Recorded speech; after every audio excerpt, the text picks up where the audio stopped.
Tere! Eeloleval ööpäeval eemaldub madalrõhkkond Soome keskosast itta ning sellega seotud sajupilved taanduvad Eesti lõunapiirile. Täna kella 11 ajal oli hoovihmapilvi laialt üle Eesti ning Harju ja Virumaa piiril sähvis äike. Kuivem oli vaid Eesti kagunurk. Loode poolt alates, aga pärastlõuna ilm paraneb, kuna Põhja-Euroopa kohal hakkab vähehaaval tugevnema jahedamas õhus kõrgrõhuala. Öö tuleb meil vähese vahelduva pilvisusega ja peamiselt Lõuna-Eestis sajab kohati hoovihma.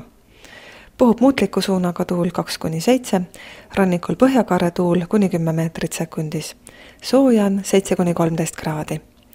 Päev on vahelduva pilvisusega ning hoovihma ja äikese võimalus püsib suurim Lõuna-Eestis. Puhub põhjakaare tuul 2–7, rannikul kohati kuni 10 meetrit sekundis. Sooja on 16–19 kraadi.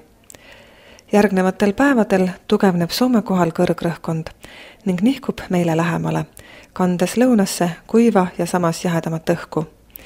Eesti ilm on vahelduva pilvisusega ja peamiselt päevasel ajal võib kohati hoovihma sadada.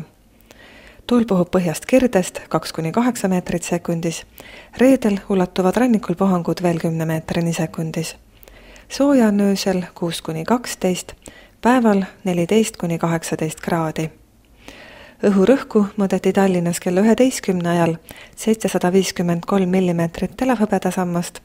Rõhk tõuseb eeloleval ööpäeval ja suhteline õhuniiskus oli samal ajal 93%.